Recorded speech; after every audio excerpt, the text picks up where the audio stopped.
في ظل السلام عليكم، اهلا بكم. جروب الخطبة تعود في ظل الظروف اللي احنا فيها الايام دي.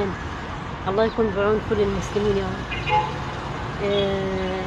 في شهادات كتيرة، في مؤهلات كتيرة، نفسهم يتستروا، نفسهم يبنوا بيت حياة كريمة.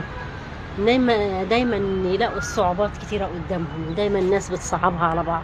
يا ريت التيسير يا جماعة، يا ريت نيسر الدنيا على بعضنا، يا ريت نيسر الدنيا على بعض.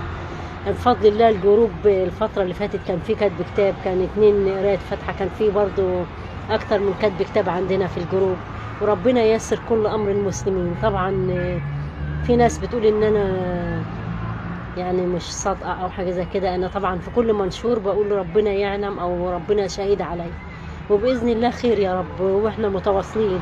واللي اتاخر نصيبه عندي يا جماعه ده النصيب بتاع ربنا، ولو ليك نصيب عندي ربنا ييسر امرك يا رب.